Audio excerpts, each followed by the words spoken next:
Hello, this is Ange Cooksey, and welcome to The Next Page. The Next Page is a program created and sponsored by the Wayne County Literacy Coalition. And the mission of the coalition is to support literacy in all of its forms throughout Wayne County. But our primary goal is to reach out to adult learners and to meet them at their point of need to enhance and empower their reading skills and computer literacy skills to unlock new worlds and new adventures for them all across the community in which we live. The Next Page is taking on a new format this year, and we're excited that you've joined us today to be a part of our inaugural episode of the new format. The new format of The Next Page hopefully will be able to bring together information about even a broader spectrum of literacy-related activities and services that are available to you and your family every day here in the Wayne County community. The new format of The Next Page will be one that will be shared with another great, invigorating community organization here in Richmond, Birth to Five. And joining me today is the executive director, the new executive director of Birth to Five, Jim Cohen. Jim, welcome to The Next Page. And I guess I should say, it isn't really welcome to The Next Page. It's, hey, I'm glad you're joining me as co-host of The Next Page. And I'm looking forward to it. I'm really excited that we're going to be sharing this time this year and that we'll have an opportunity to share how Birth to Five helps the community. Very exciting. Jim, tell our listeners a little bit about yourself, and we're especially interested since you've recently moved from the position of interim executive director to executive director, and we're very excited about that. Yeah, I am too. I became involved with Birth to Five probably in 2009 as a member of their board of directors, and kind of stepped into the presidency of the board in about 2010. And in 2012, we lost our director, Portia Villafuerte, resigned to move on to bigger challenges. And we were kind of left without an executive and had a little trouble finding one. So I stepped in as the interim executive director back in August, and have been really thrilled and excited to do that, and was really honored, I have to say, when the board approached me, with the notion of becoming the full-time executive director. I think it's a great challenge. For me, education is so important for our community. I have involvement in the business community with the Economic Development Corporation of Wayne County. I'm on the board there, and we've recognized over the last couple of years how critical education is to our workforce development and the quality of our workforce. So Birth to Five is a place where we start the educational process. If we can give our kids a really good start in the beginning, we're going to have a great workforce in the future. A little bit about Birth to Five. Birth to Five is actually an umbrella organization. We have two affiliations. One of them is Parents as Teachers, and the other one is Healthy Families. Now, both of them are national affiliates of national organizations. Parents as Teachers is part of Parents as Teachers America. Healthy Families is Healthy Families America and Healthy Families Indiana. Both of them are certified by those organizations, the national organizations, and they're both what we refer to as evidence-based organizations. And what that means is everything that we take into the home, every lesson, every idea, every concept, every skill development has been tested and researched to be effective.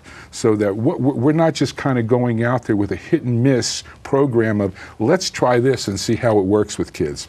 The mission of both of the programs is to work on the emotional, educational, social development of the child.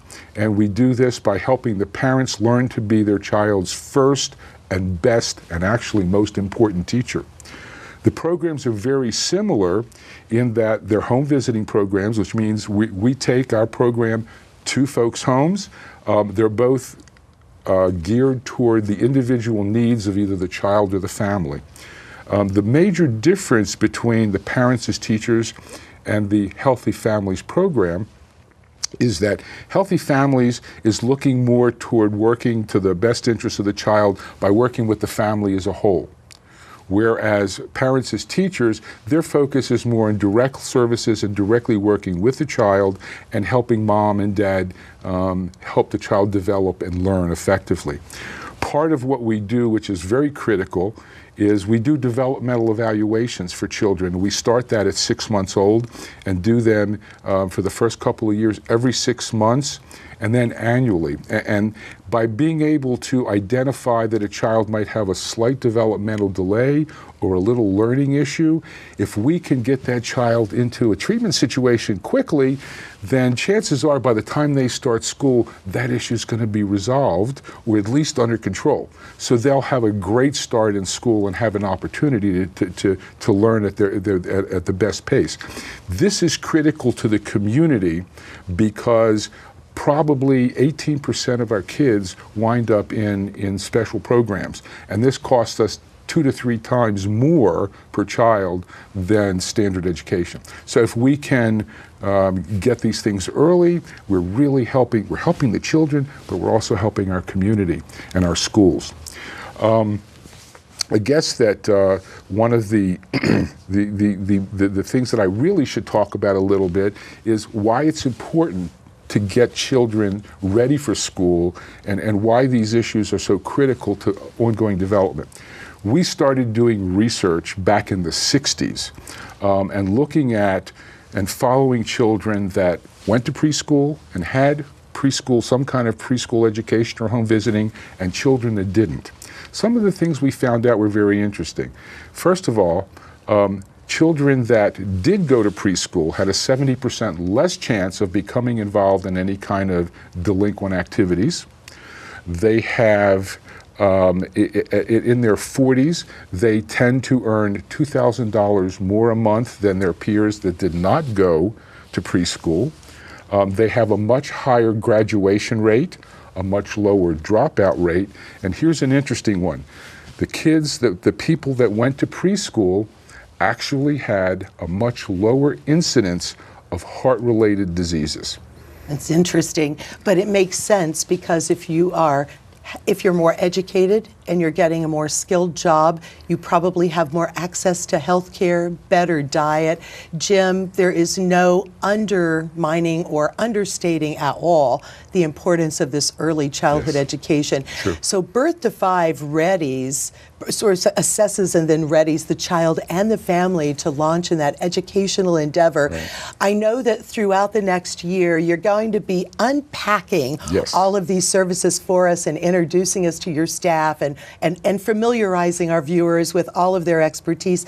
For now, as we wrap up this particular time together, can you let our viewers know 2 really important pieces of information? First of all, is there a charge, is there a cost associated with your services to the families themselves? And how can we reach you? How can the viewers get a hold of the services at Birth to 5? No problem. First of all, no, we do not charge families for our service. We're a free service. And second of all, I would encourage everybody to go to our website, which is mybirth5, spell it out, birthtofive.org.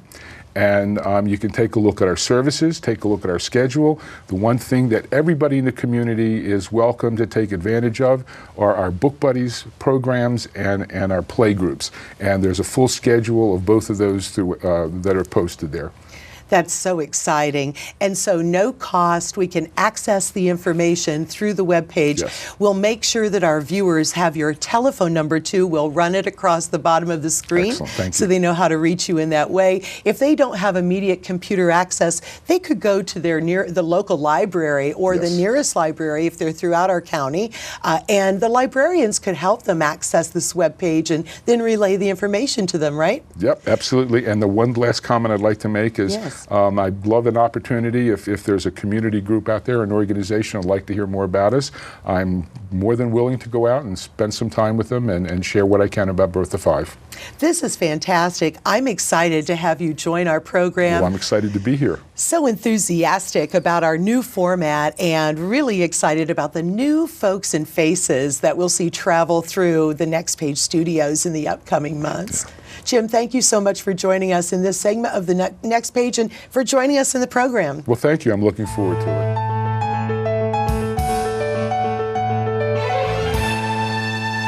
Hello and welcome back to this segment of the Next Page. Joining me in this second segment is Alisa Estabrook. Alisa is the literacy coordinator for the Wayne County Literacy Coalition. My mouth is in summer mode, Alisa. I think everyone is right now. It's fine. I'm not lecturing every day, so I'm having to sort out the words, send it down, and hopefully it comes out of my mouth correctly. How is everything going at the coalition this summer? Will you talk a little bit about programs, events, new stuff that you have to offer our community members? Everything's going great. We're always taking anyone who wants to work on their reading skills. If they want to work on their reading skills, their spelling skills, even sometimes math skills, we'll take you and work with you. If you want to become a volunteer, we're always looking for new volunteers.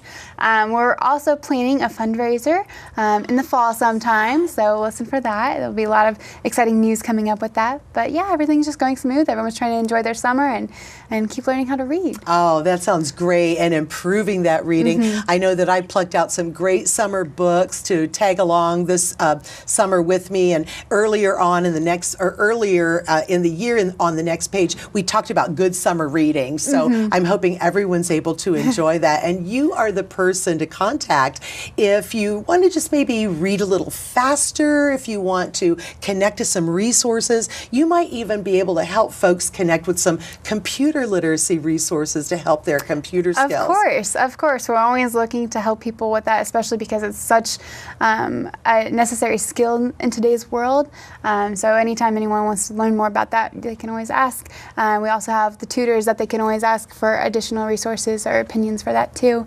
And we're also easy to contact on Facebook or Twitter, so try to follow or like us on those pages and social media outlets. That sounds exciting. And no matter where your level of literacy with any of that is right now, you can always just show up at the library and they'll be able to give that person your hours, how to get a hold of you, that there are resources at the library that someone could work with, like the computer lab, even if you in particular are doing other kinds of activities. So it's really easy to connect with these kinds of resources, isn't it? Of course it is, and there are plenty of people that can help you out at the library. They can direct you to the right person, they can direct you to the right program, so you should always go check it out. That's exciting. Even students out there of all ages who are thinking of completing a high school equivalency could use the library and your resources as a kind of connection.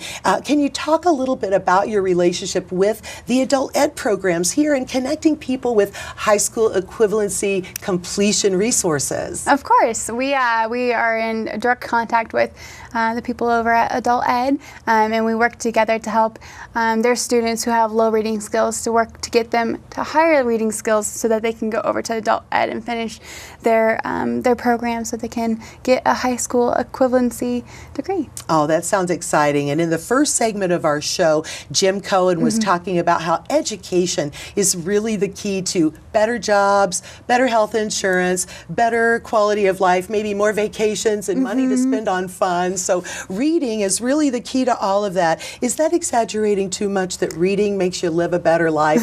I'm going to go with that. I don't think so. I think that's 100% true. So. And reading is literacy. And again, literacy takes a lot of forms. So I want to encourage our listeners and our viewers today to think about reading and literacy in that way.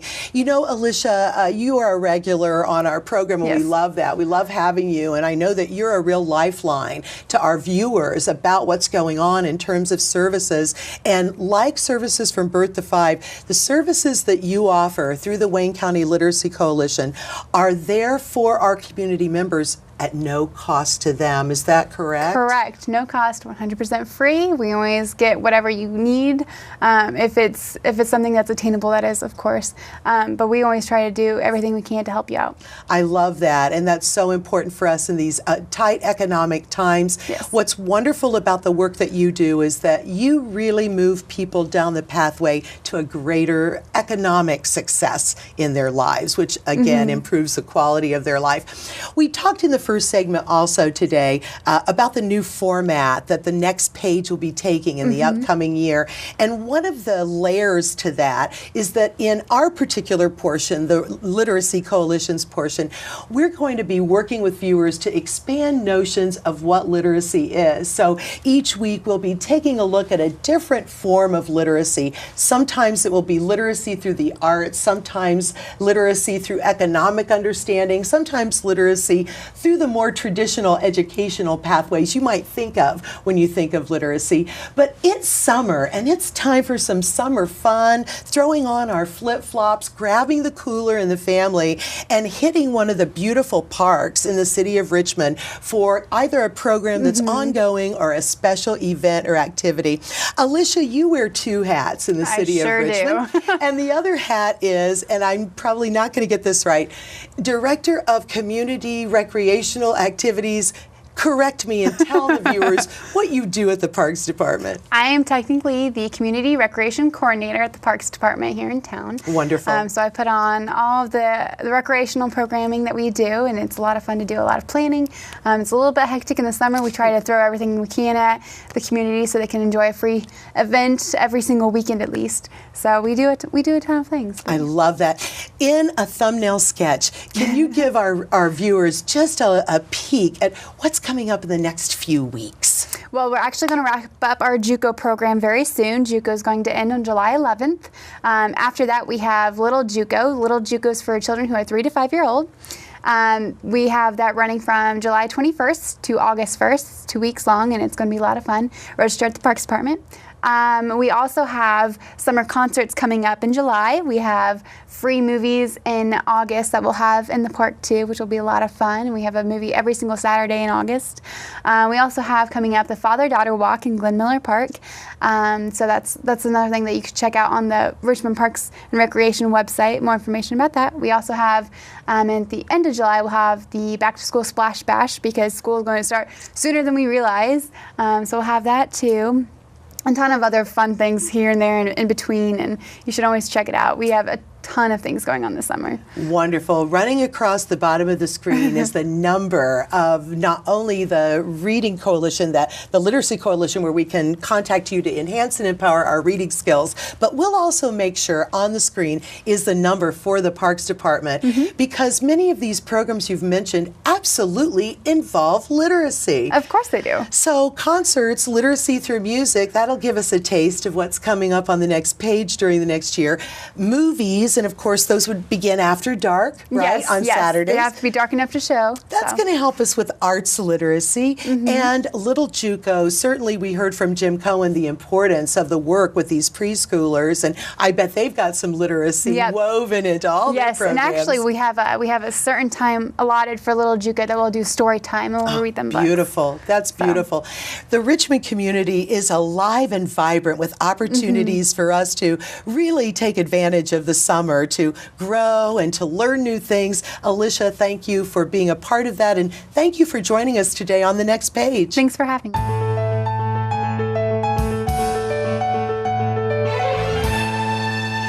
Welcome back to this segment of The Next Page. In this segment, I'm excited to welcome back to the program Paris Pegg, Director of the Morrison Reeves Library. Welcome back, Paris. Thank great you, to see you today, and I hope you're having a great summer and enjoying the month. It's finally getting beautiful here in the heartland, and I think summer is coming, so I had my doubts there for a while. How about I understand you? that, but it is beautiful the last few days. It's been great. Summer means having time to read.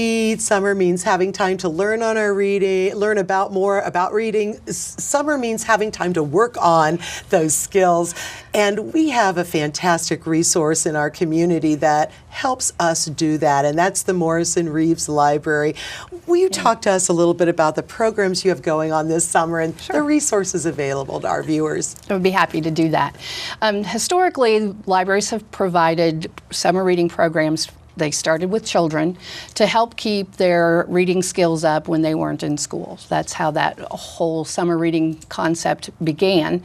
So Morrison Reeves Library has offered a summer reading program for many years. We are especially excited this summer that our summer reading program for children is with the theme Birthday Land. And it's geared kind of modeled after the Candyland game, so a lot of the kids are already familiar with that concept, and they read through and they use a game board that they can travel around, and as they read they can earn different prizes, and it's all related to the 150th birthday of Morrison Reeves Library, which we'll be celebrating in July. After many years of summer reading programs for children, libraries decided that the adults were being left out, and adults like to read too. So many years ago, libraries started offering summer reading clubs for adults.